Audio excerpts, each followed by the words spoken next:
מה הזמן מסמן לי, זה הכל שאריות של החיים, ולחיות את הרגע, להתחיל לאסוף את השברים.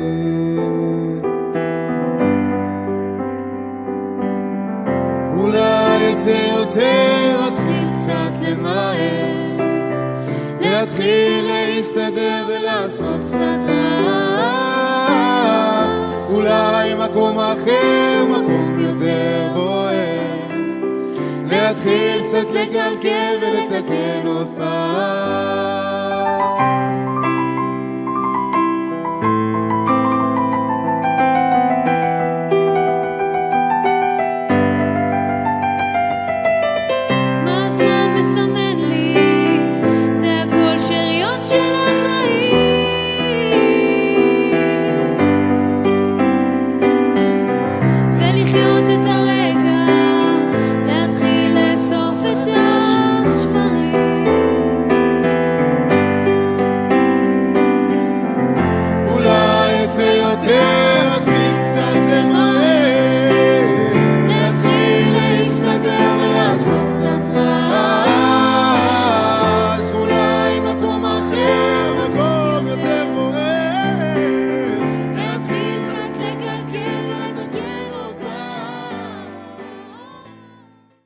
Shalom, hi, welcome to Abracadabra, Create What You Speak. I'm iLan Azoulai.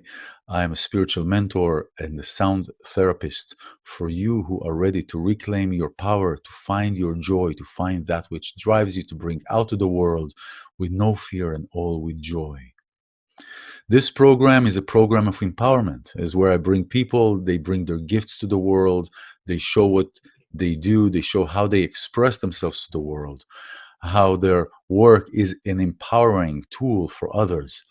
And today I have the honor and the pleasure to bring people that are doing a wonderful job in Israel.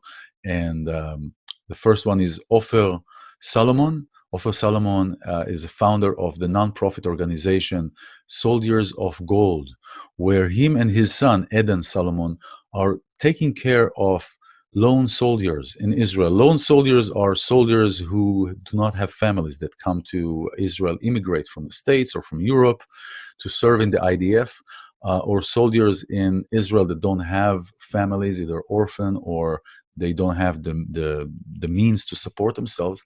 And from the day of enlisting until 4 years after their service, Ofer and his large team of volunteers, of other ex-soldiers, of other citizens that are pouring their love and their support to these soldiers, that's what they're doing, providing for education, cars, laundry, house services, apartments, every Friday having a different person in the community cooking dinner for them, trips, yearly trips, just great things, really giving them a sense of home because they sacrificed their own home to come to Israel and to serve. And with him are also Segev Kenner and Yaniv Levi. Segev and Yaniv are two soldiers that immigrated from the States to serve in the IDF. And they've graduated. They were discharged from the army eventually after their service, and they were part of Soldiers of Gold. And they had a vision. They had a vision that is called daytodayheroes.org. It is to show the heroic and the human side of the Israeli soldiers, something that we don't see, unfortunately, in the media, because the media is biased. The media is really just seeking for negativity and to show really things that are not as they really are. Now, not all media channels, but for the most part, that is how it is. And so they're here to show really the human side of each soldier of them as we're going to meet them. הרי אני מקבל על עצמי את מצוות עשה של ואהבת לרעך כמוך. I hereby accept to myself the utterance, the due commandment of love your neighbor, your friend, in the same way that you express love to yourself.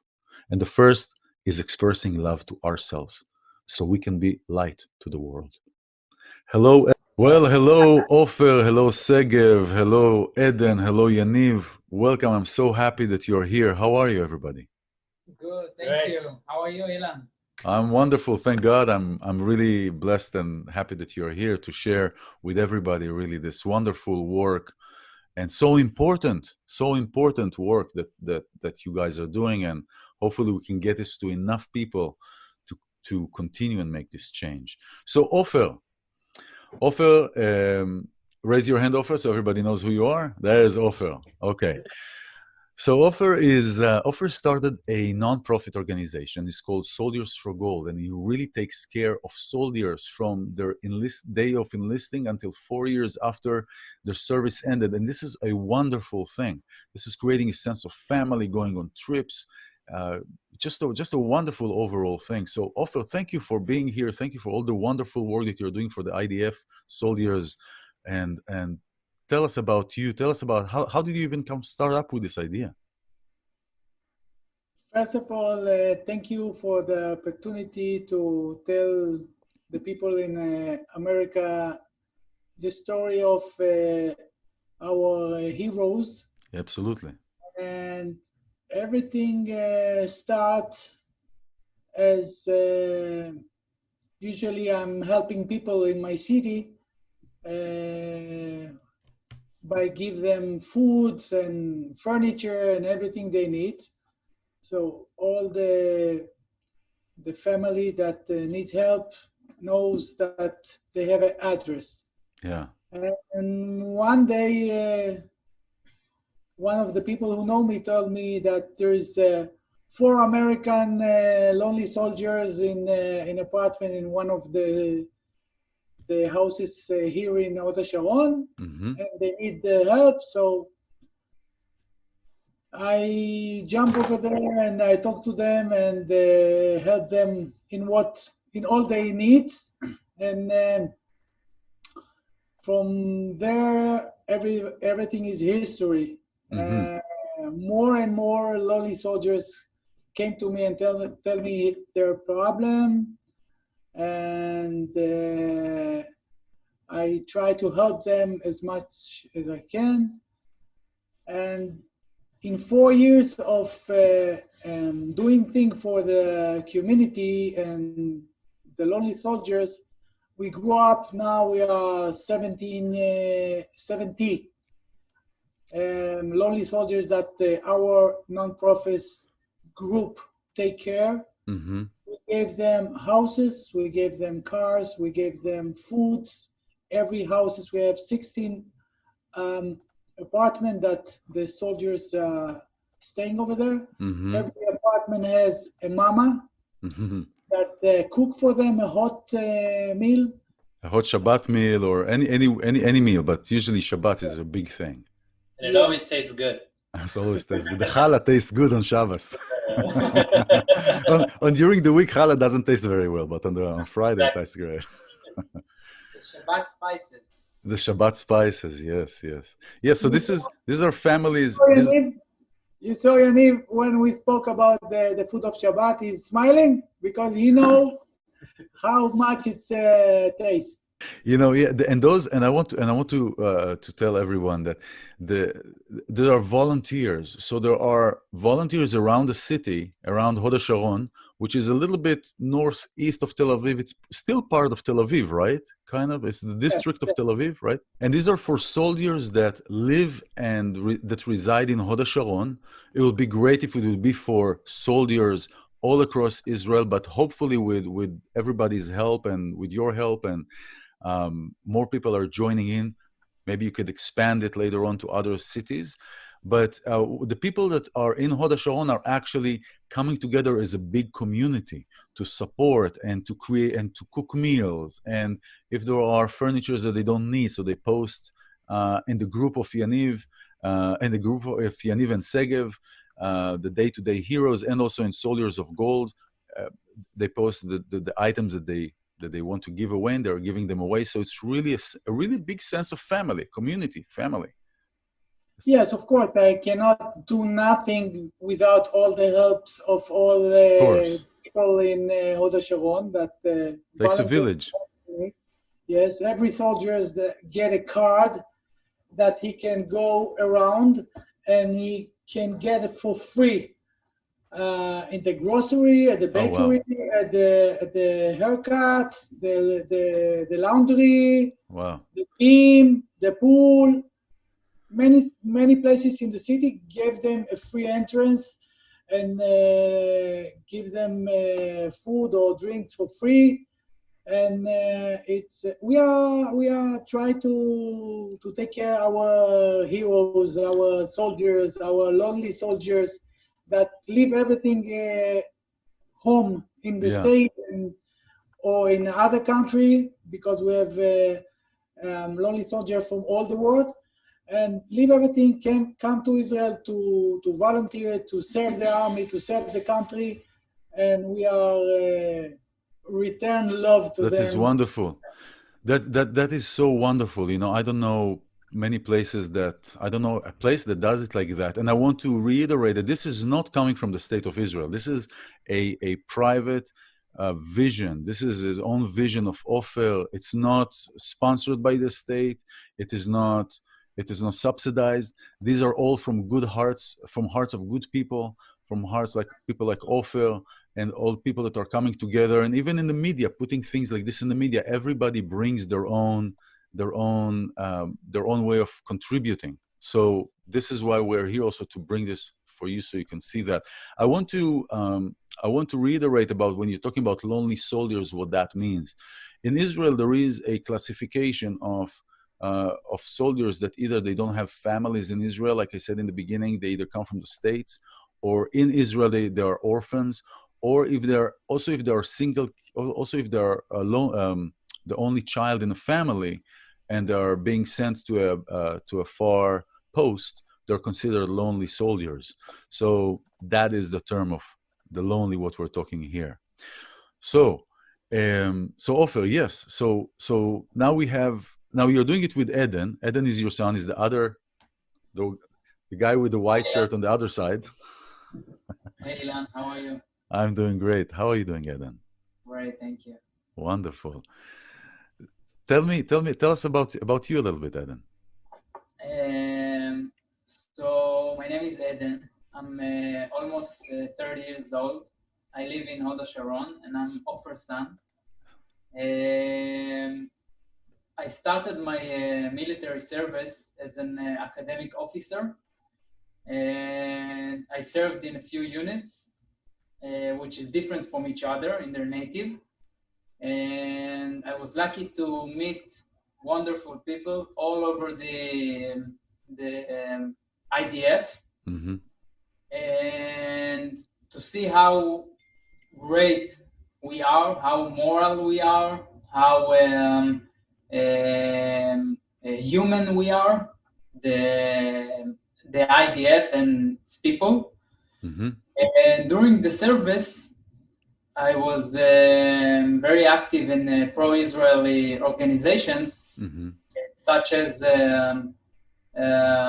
FADF, IAC, IPAC, AISH, and I started as a student mm-hmm. in these delegations, and then as a group leader. And when you're saying Eish, you mean Esh HaTorah? Oh, yeah, yeah. Mm-hmm. And it started from Birthright, and then, yeah. And I got to these amazing organizations, and I was lucky to meet great people in all of the Jewish communities in different cities in the US, like New York, Miami, Washington, D.C., Los Angeles. And when we came to visit them, the communities and the people, and they wanted to hug, and they wanted to hear our stories, and they had very basic and banal questions like, what do you eat in the service, and how often trivial questions like yeah. Yes. And it was so warm to see how interested they were in us, yeah. and how how much love we got from them. And I realized that the stories and the connection with Israel is very important to them, and they don't have enough this content to. Yes. Yeah.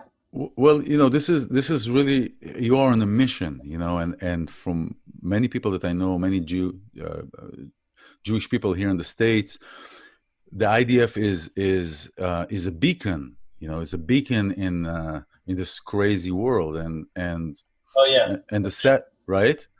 And the sad thing is that the PR that I don't know, once Israel had a good PR. Today, I don't know what happened, but the IDF in many places has not a very good connotation PR, and people are not really familiar, and they think that the IDF are this and that, and this is why you're here, this is why you're here, really, to shed the light about what's going on, because you're talking about Esh HaTorah, for example, even within the Jewry, and this is one of the points that I wanted to bring out. Segev, for example, maybe you can talk about this, or Yaniv. There is Esh HaTorah, organization like Esh HaTorah, but then there is also a separation between the Jewish organizations within in the diaspora. So one would think that, Jewry everywhere are happy for the IDF and and supporting, but it's not the case. It's not the case, because there are conflicts between the different Jewish streams in the States. Like, there is an organization called Bend the Ark, or Jewish World Service. There are different, and we'll try to reach all of them. We'll try reaching all of them, but there are different perspectives from all these organizations. So, and therefore the perception about the IDF and whether they're important or not, or what they're doing is right or not, is all kind of skewed. And this is where day-to-day heroes come in, right? There's a big consensus about our hero in the FIDF. Big consensus. Nobody can tell a bad thing about our army, okay? And when we bring in the story of the heroes of Israeli Defense Forces, by the way we bring it, natural. That's right. Pure, without addition. Yeah. I hear you. I want to ask you about this special story about this 14-year-old kid that you were telling about in Colorado, how all this story went. But before that, I really want to give people a glimpse of what Soldiers of Gold gives to the soldiers. And this is a trip, and this is a part of a trip that you took, a sailing trip. You do trips every so often. I know there are hotels in Tel Aviv that are providing food, and just a lot of great perks, So here, I want everybody to take a look at this. This is really cool. יום שישי, השעון כבר מראה צהריים, והשמש צועקת לקום, מתארגן. אנחנו כמעט מוכנים. שניים לוקח לי קטן, אני כמעט מוכן, היום הולכים לים. ועוזי המלך, אני אהיה במסיבה. יאללה ברדק חבר'ה.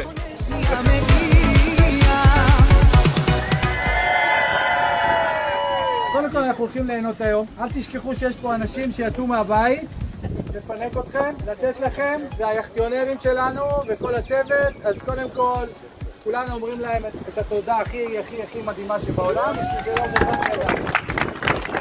אהלן, אהלנו. אלופים! נהנים לדאוג לחיילים, שירגישו שהם לא בודדים, שאוהבים אותם ורוצים שיהיה להם הכי כיף בעולם. הכל יהיה כיף גדול.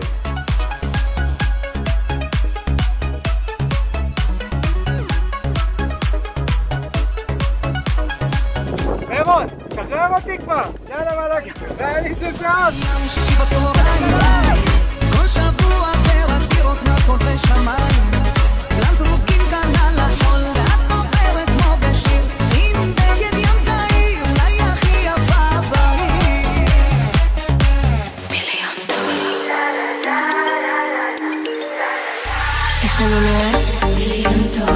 כולי קומפלט, מיליון דולר, חותמת על הצ'ק, מיליון דולר, מיליון דולר.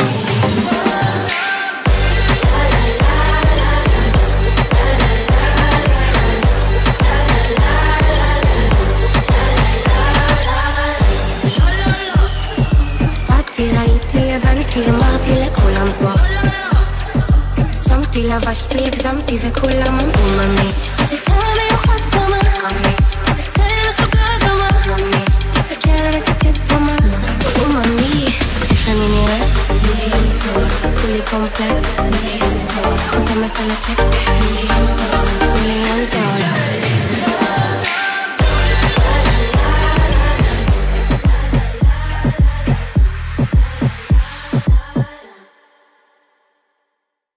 Yes! Hey, welcome! I fixed price for you!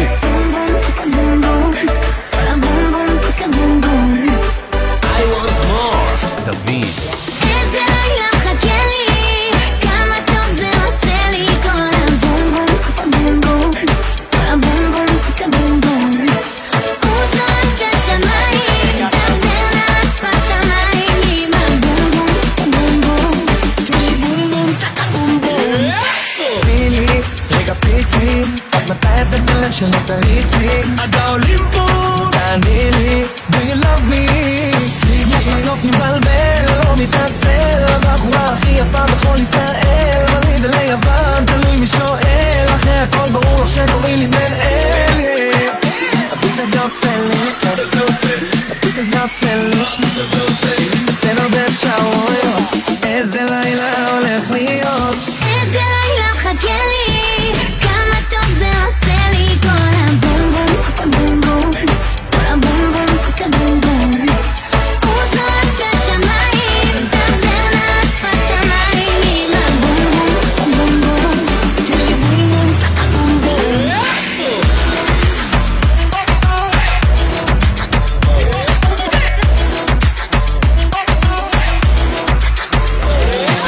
עכשיו בוזוקי נותן דן צ'יקידן סוחבת התרבוקות על הגב שלי דן רקדת יווני אבל הכי מכאן שיום מסוכן זה הדין בסוף שהיית שם על הלשון זה חיים שבא לך לתאכול כל היום כמו חטים חלל לצאת האפרי על ההצעים אין לי תחליף אני אראה לך כל המות עלי לבגע לעשות לראות ושאלת שאלות די נו איזה לילה הולך להיות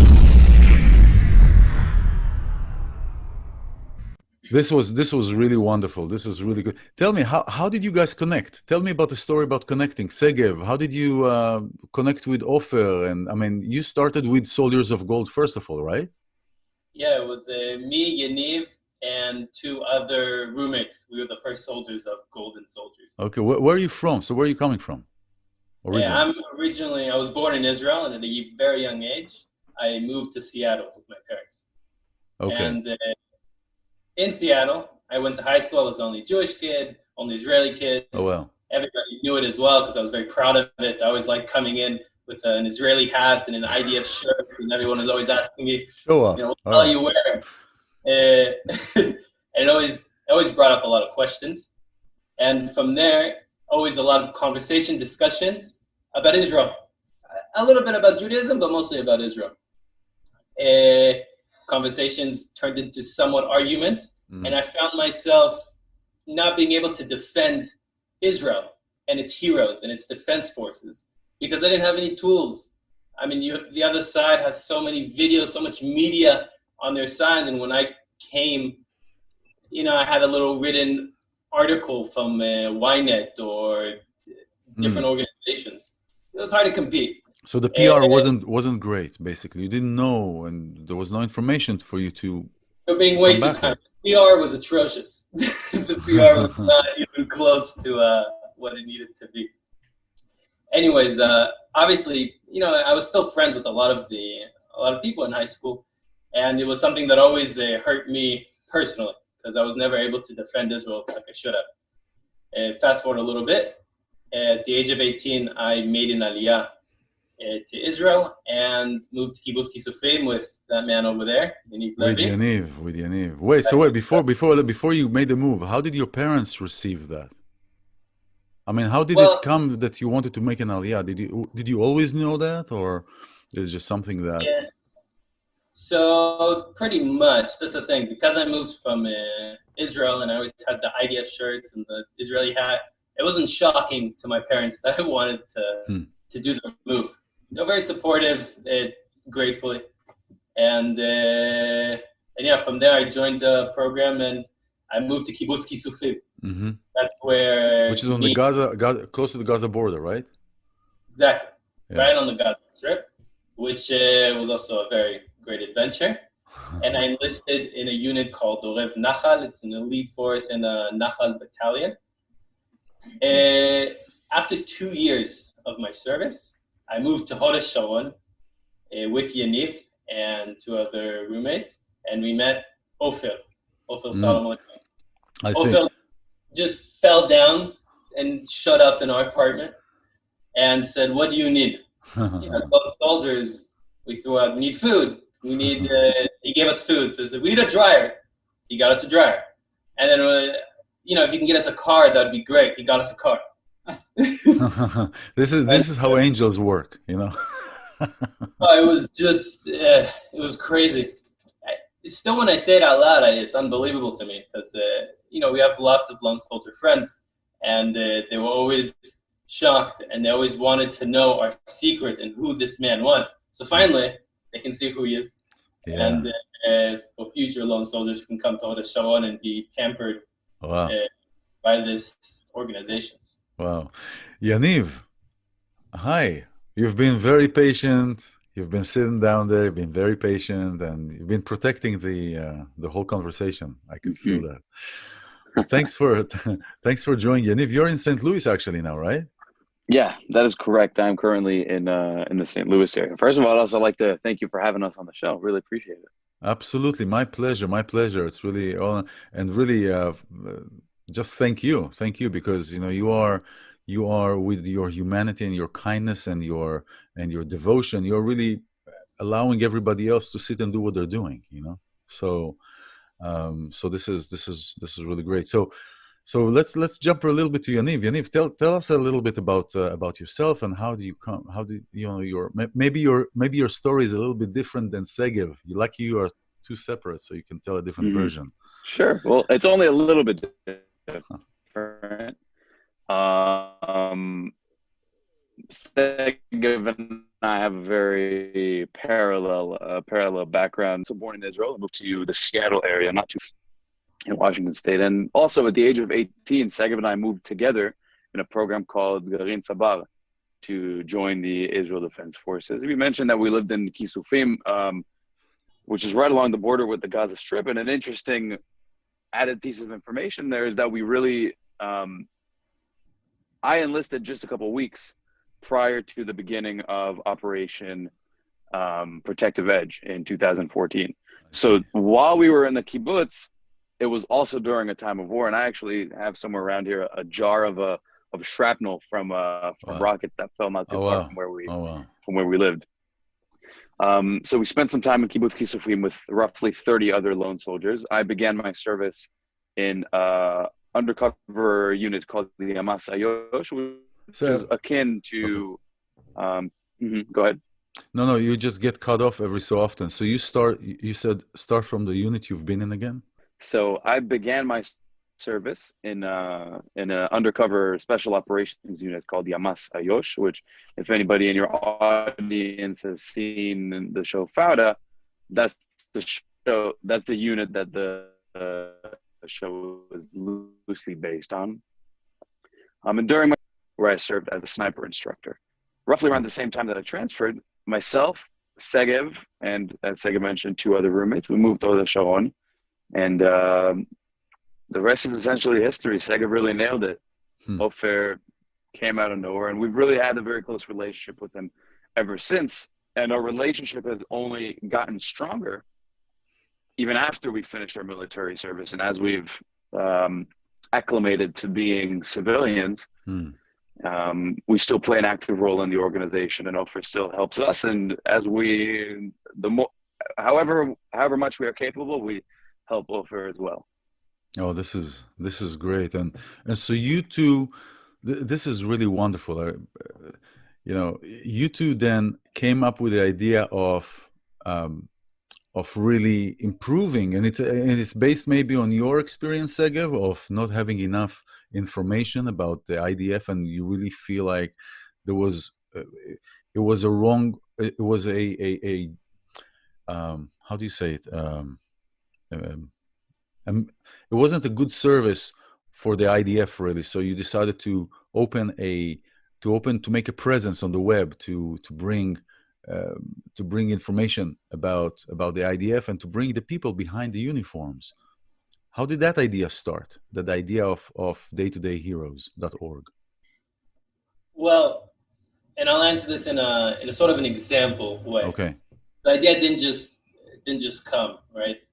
And me and Yaniv have always listened to podcasts throughout the years. And every time Israel would come up as a subject in countless podcasts, even if it would be just for like 2 or 3 minutes, we would constantly talk about it. It would be like, we can't believe Israel got on there, we're really excited if it was something good.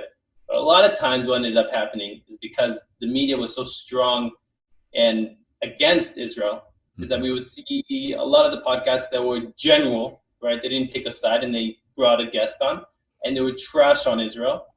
And it would always hurt us personally because there was no way, there was nothing Israel had to compete with it, right?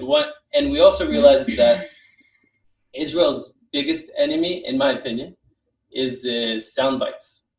A lot of times, click on CNN or Fox or anything, if you get 10 seconds of a clip that during wartime, then Israel looks bad. Instead of having a long-form conversation where we get to know the heroes of the security forces of Israel.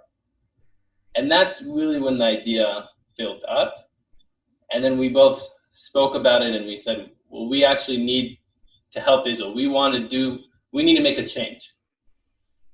And from there, we thought of a podcast, long-form conversations. And we thought, okay, so maybe I'll interview and Yaniv will hold a video camera and he has editing skills. But we said, we want to be serious cats. We want to go all the way. So we wanted to include Ofer to hear his advice and get his help. And he didn't just give you an advice. He actually arranged the whole production for you. Oh, right? Yeah. That's the greatest part of the story. We showed up to Ofer, shoulders high, and we said, okay, we want to do a podcast. And he said, what's a podcast? And we explained it to him. And we showed him some examples of a military-style podcast.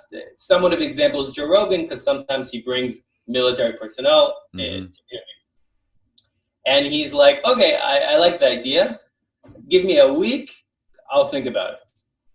We come back the following week. The whole thing just blew up. He got us Tzachi Levi. Tzachi Levi is a main actor who is also an ex-special unit soldier. He's playing in the series Fauda for you. Exactly. Yeah. And was a star lead role in Bethlehem. He's currently working on movies. He knows 5 languages. Wow.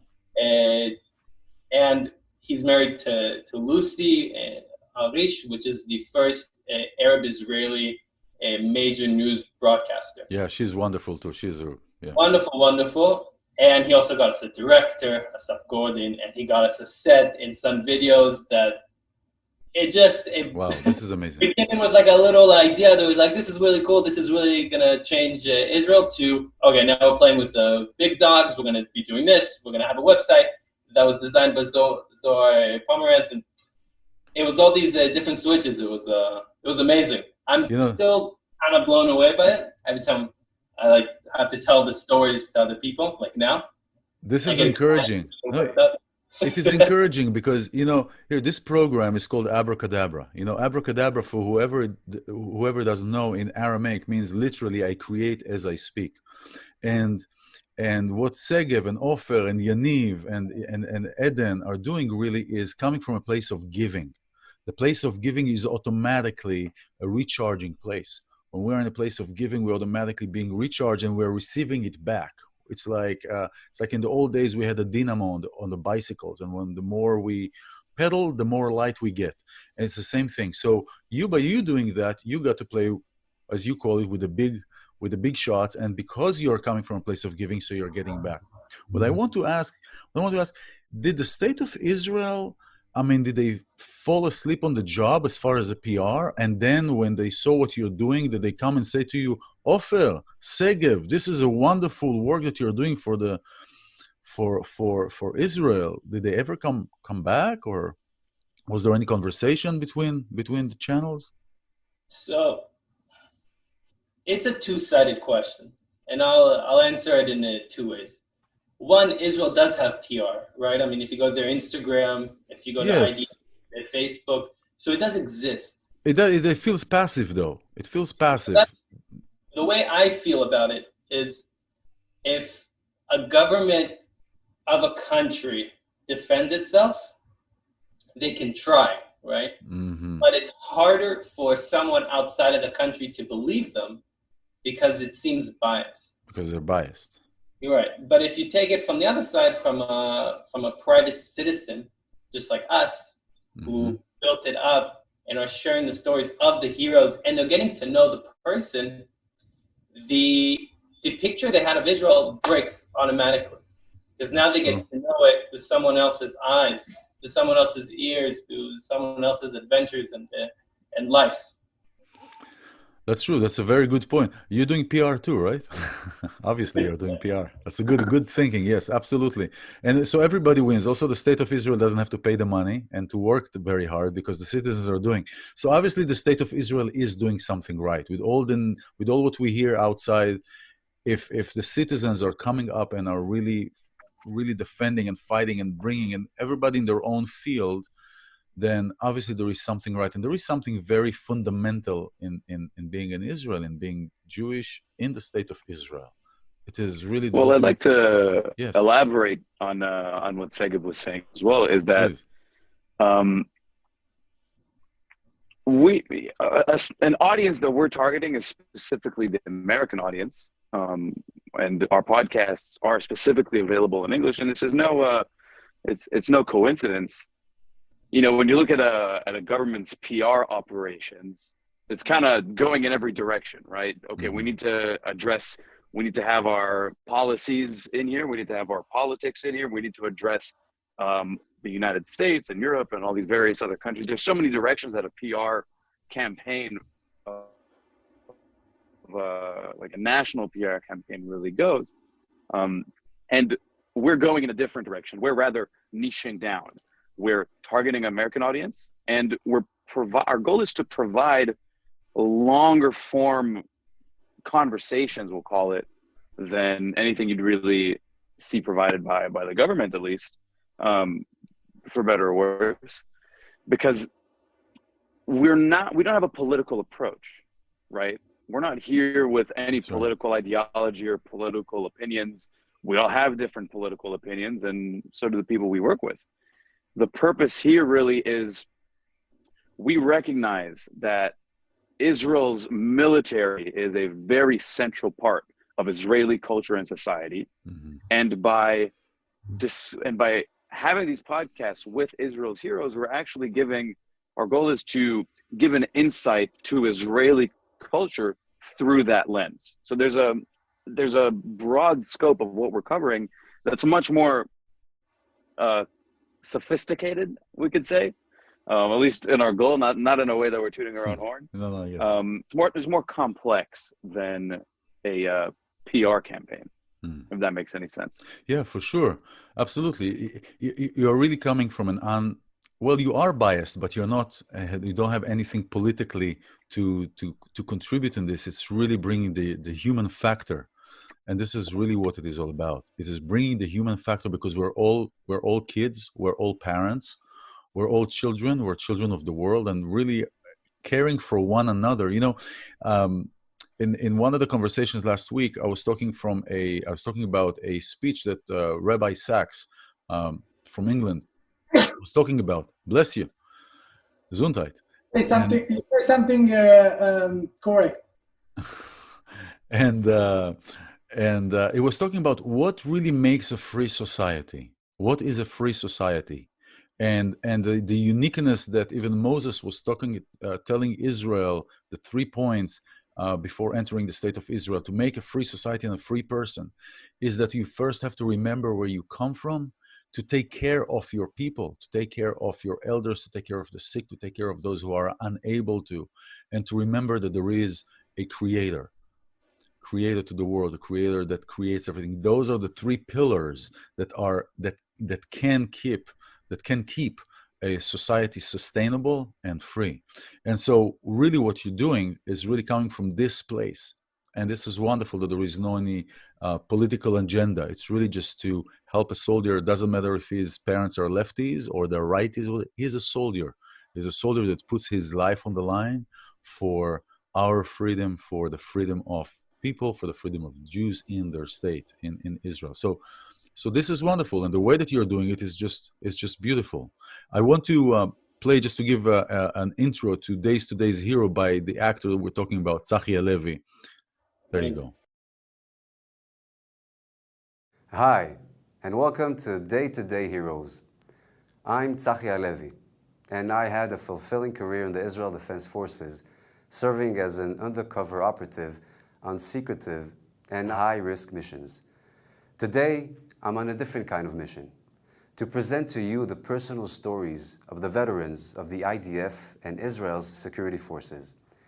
By joining us, you're about to go on a journey that nobody has gone on before. We will laugh and cry together as we find out about the upbringing of these men and women, about what they did during their service in Israel's security forces, and about what impact they are making today. Day Heroes is the place for you to get to know the veterans of Israel's security forces.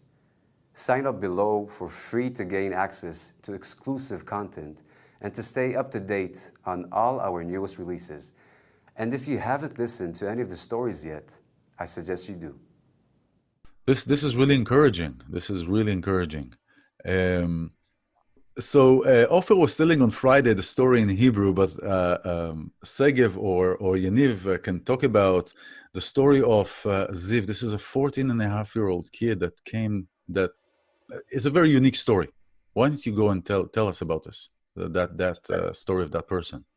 I would love to tell it. It also gives me goosebumps every time I think about it. Amazing story. To say things without giving out too many spoilers. It's about a 14-year-old boy, like you said. He's in a wealthy neighborhood up north.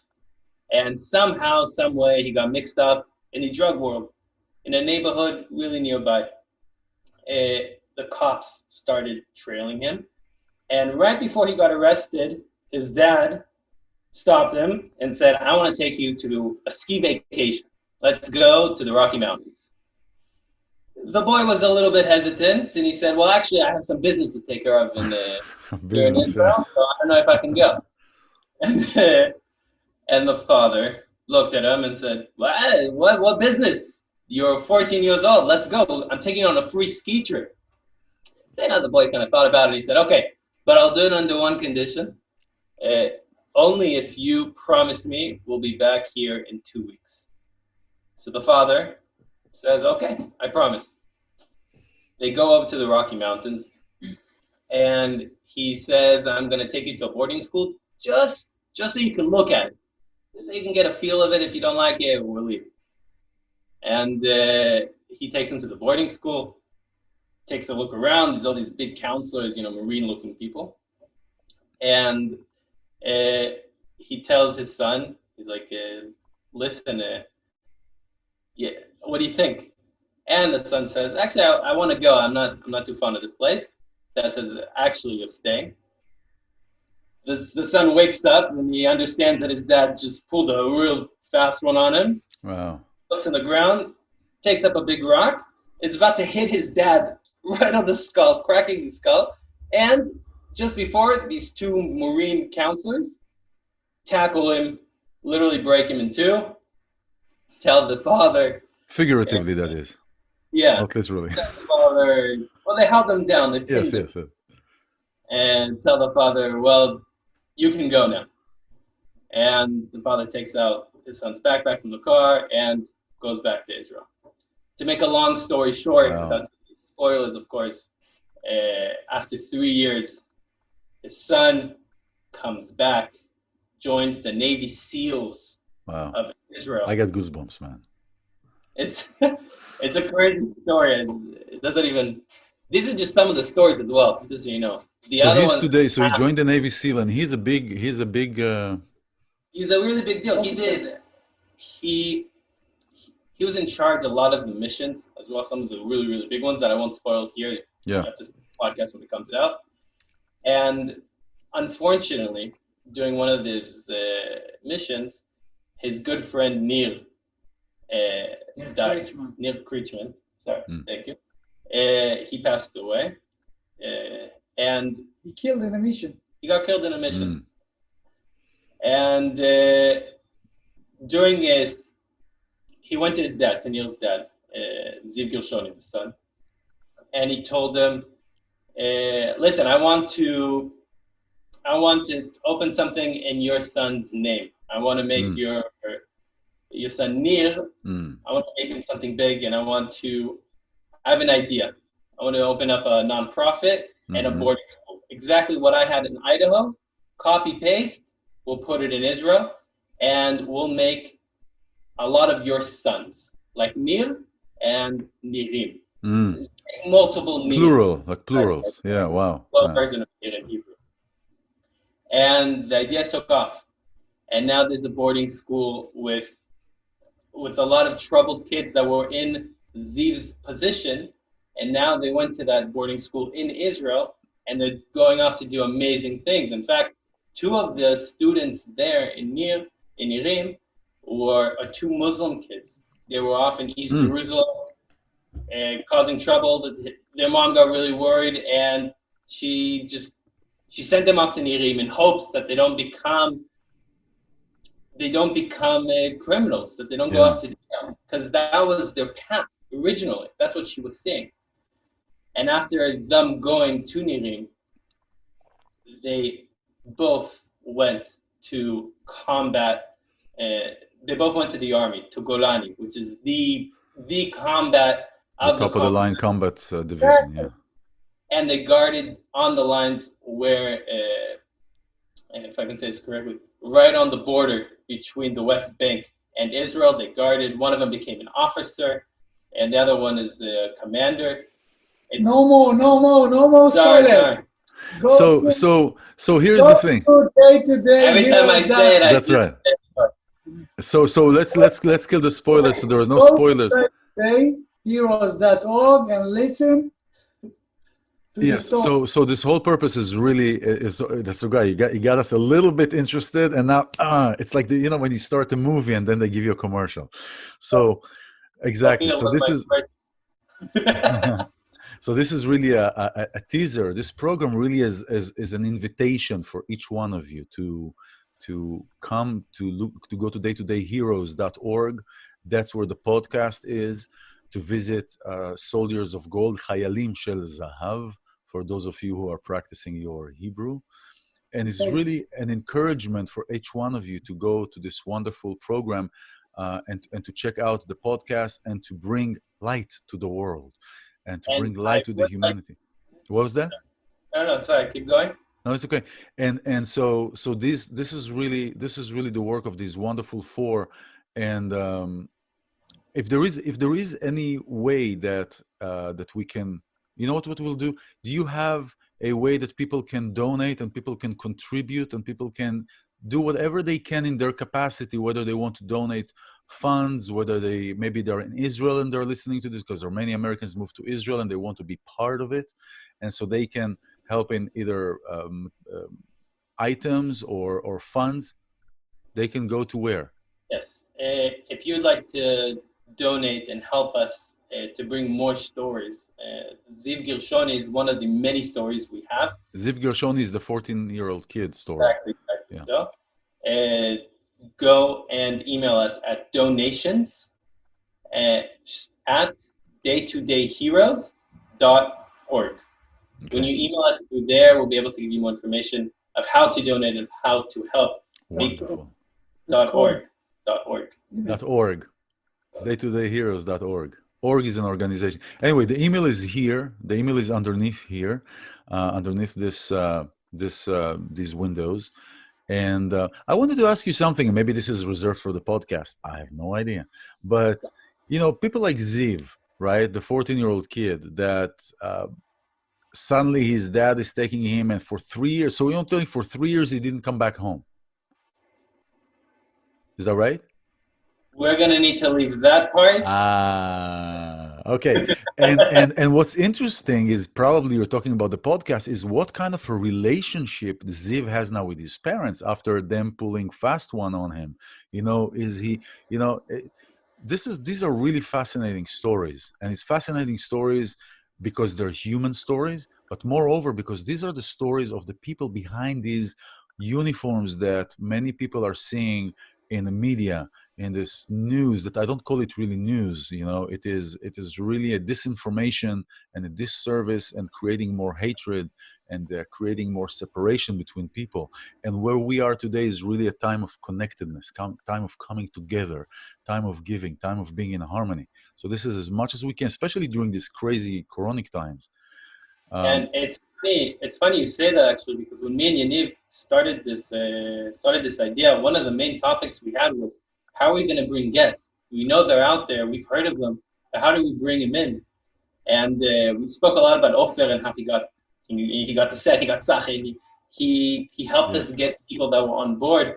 And truly, Eden here, his son, he was able to find stories like he was prepared years ahead. He just started scrolling through his phone and says, I have this guy, he ran away from Iran and joined the IDF. He'll be a good story. And Ziv, and Tomer Bodan, our first podcast, the symbol of the Second Lebanon War. It's incredible to see how these stories come to life. And it's even more astonishing to see how each person on this team is able to bring, I don't want to say something to the table, because we bring everything to the table, but to bring the uniqueness. Everybody is unique. Everybody brings their own story to the table and to what it is. Yaniv, how is it going there in St. Louis with are you, by the way, are you visiting in St. Louis? Are you on a secret mission? Are you I'm always on secret obviously you can't tell us, because otherwise we'll be iced. You can't tell us. Right. Exactly. No, I'm in the States. I can't particularly discuss no, I get what we're here doing, but I'm here speaking to various organizations, and I won't tell you too much. But right now, specifically, I am visiting my family. They live out here in St. Louis. Okay. Now you were. I couldn't hear you. Say again. Your audio got cut off. Yes. Can you hear me all right? Now I can kind of hear you, yeah. What's going on here? So specifically now you're visiting your family, and you continued to say something, but you were muted.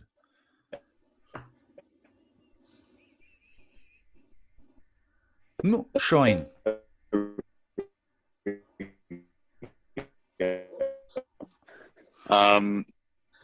Special mission. I guess all this. I guess all this cut off on the audio is because you couldn't talk about what you're doing and where you are. I guess so. Listen, Yaniv is soldier number 001. Segev is 002. Today we are 70 lonely soldier. Okay. So you have 70 lone soldiers that you're taking care of. Yeah. Now this is amazing how you're doing this, because this is like, now I'm visiting my family, but I'm also making the rounds here in the. Okay. Okay. I'll explain to you the problem. The problem is Yaniv is 001. Okay. Segev is 002. We just sent 007, James Bond. We send him not to tell you what a special secret he is doing now. You understand? Yes, sir. So all the time we're going to start to speak about his mission, the volume will be bad. אוקיי, תישאר ככה. So Yaniv...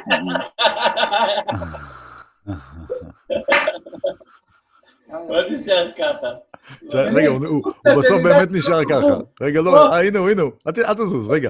שהטלפון לא... Don't move, so the phone doesn't get confused. Don't move, so the network stays good. Yaniv, I wanted to ask you about, we're talking about the humanity of the IDF and the humanity of the soldiers, the way that the Israeli soldiers and the army, the codes of the army are really unlike others, the caring for others and the extra extra caution that soldiers take, for example, before engaging, like the rules of engagement. And there are specific things that are unique to the IDF than others, and this is part of the humanity factor. So I want you to, if you can expand on that a little bit. Yeah, of course. Look, the Israeli military is different from other militaries in that it operates almost exclusively in very densely populated urban environments. And we don't fight, we're not in combat against traditional military. These aren't front lines in the traditional sense. It's a lot of combat against guerrilla forces and terrorist organizations that hide within civilian populations. So the Israeli military's rules of engagement are held to a very high regard, and they're a standard that's very strictly adhered to, because we do not want to harm any civilians whatsoever. And the acceptable level of collateral damage in an Israeli operation is much lower than the acceptable level in many other militaries. And I think part of the reason for that is because Israel does hold itself to a standard of morality, or we try to hold ourselves to a standard of morality, as does our military, and it sets us apart from the terrorist organizations and the guerrilla forces in the region. And I myself personally, I can give you examples from some of the operations that the undercover unit that I was in participates in. We when we have like the maps of the target destination where we're going to be performing the operation, it's very clearly marked for us which areas are densely populated because there's schools, mosques, hospitals, police stations, of course, anything of this sort where there's a high chance of civilian casualties, or we'll even plan the operations around the times when, for example, there's a call to prayer and everybody's going to the mosque at 5 a.m. Well, that's not a good time to carry out an operation because there's a lot of civilians in the area. So things along those lines, really meticulously planned operations, and a lot of attention is dedicated to minimizing even the potential of collateral damage. This is great, and this is really what separates the IDF from others, because, I mean, the whole purpose of, if you think just about the idea, the whole purpose of creating an attack or defending is really to create the attack, and now you have the attacker that is considering the other side before releasing. I remember also in other situations where the IDF would drop pamphlets warning the civilians, telling, why don't you leave now, because soon we're going to attack. It's those kind of things that you don't see in any other place in the world. And this is what is missing. This is what is missing, the way that I see that it is not an attacker, it is really a protector. And a protector that is working to protect, and to protect is really protecting life. That doesn't have to. That is Correct. Not right. It's that how I see it. So this is really wonderful. And bless your heart. That's really the goal. And look, war and combat, it's not butterflies and rainbows. It's certainly ugly, and anybody who knows anything about combat circumstances knows that there aren't any rules, really. But from the top down, the Israeli military does make a lot of effort, significant effort, to minimize the risk to civilians. And it's difficult, right? You could say that it's strategically flawed, but that's what we do. That's what we try to do. Yeah, the difference is... and the enemy always takes advantage of it. No matter what, how much more we try to put out, Well, how much yeah. pamphlets we put out, they take full advantage. And if we say we're going to attack at a certain time, at a certain place, so to bring down a building, they'll shove their civilians in that territory. Yeah, they're using civilians as human shields. Yeah, that's not new. They always done that. But that'll be also their downfall because, their own people are. But, this is a whole different. This is a whole, and really what we're trying to bring here, what I want to bring here is really not how strategically important this or that is, but really to show the humanity, because at the end of the day, especially during these times, we are really coming into a bottleneck of energetic explosions. We're seeing many things that are shifting, many changes, a lot of turmoil in the world, and this whole Coronic era is really something that is beyond. I mean, we couldn't write a better script. You want to tell me that there is not a creator for the world? I mean, this is how this whole thing has been going down. Is really unhuman. And so, really, to bring this program, really to bring the humanity part of humans, really how we are, how we're looking at things, how we feel about the others. And really, at the end of the day, we all want to sit down, drink a cup of coffee, and play backgammon, right? Beautiful. Yeah, we want to play sheshbesh. Sheshbesh is backgammon. This is the thing. This is the thing about the culture. That's also what? Can you hear me right there? Yeah, so what I'm saying is that also bringing it back to Day-to-Day Heroes, which you're welcome to visit us at daytodayheroes.org, is we specifically were looking for the stories. We wanted the big heroes, the big special forces guys, to come into this podcast in an hour and a half discussion, and we want them to cry, right? We want them to laugh. We want them to express why they did what they did, or why they didn't do what they didn't do, and why they regret it or why they're proud of it, to bring out that human aspect. Yeah, that's wonderful. That's so beautiful. I'm really proud of you guys, and I'm proud to be talking with you, and I'm really honored to have you here, and for you, everyone who is watching, daytodayheroes.org. You have the podcast.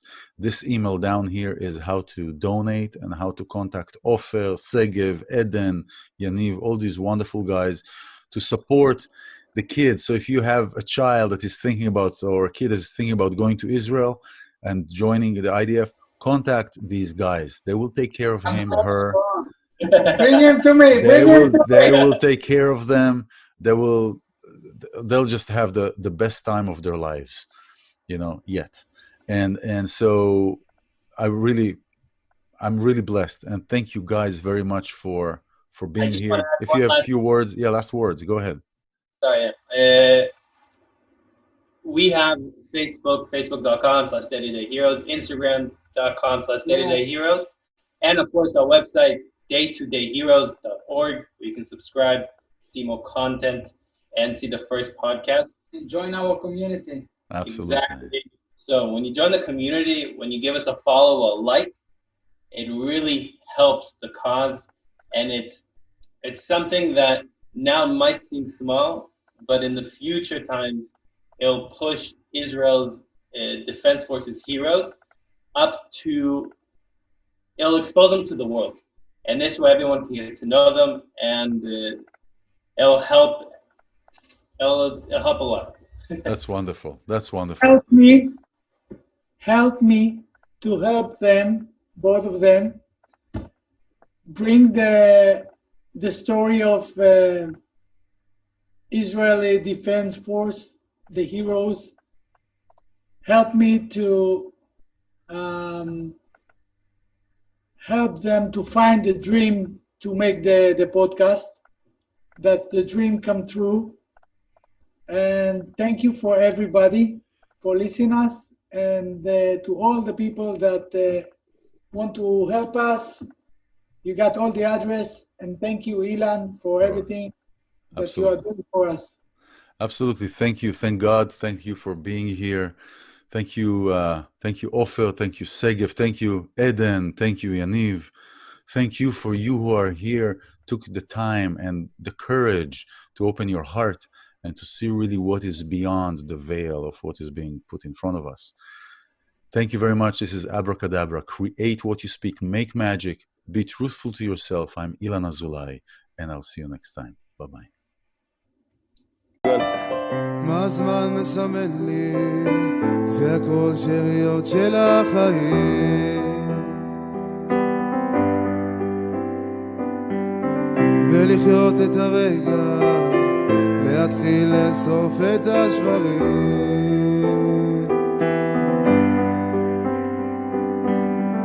אולי יצא יותר, אתחיל קצת למהר, להתחיל להסתדר ולעשות קצת רע.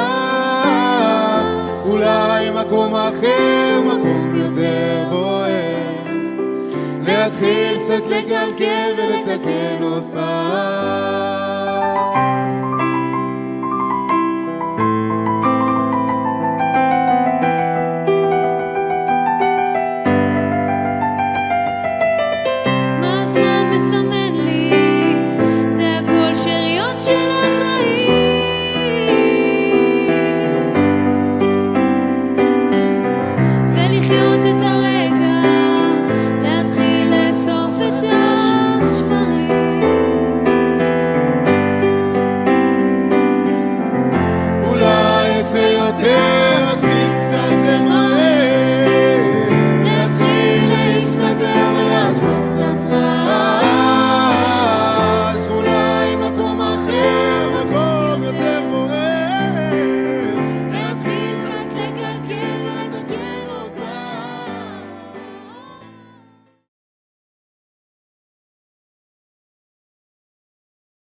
We were talking about Tzachi Levi, who is a main actor in the series Fauda and many other projects that are coming up, and he's actually leading the campaign of daytodayheroes.org, and you'll see him on the website.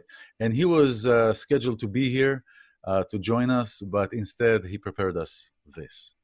Thank you, Tzachi, for being here and for sharing this wonderful message. I appreciate your time and hope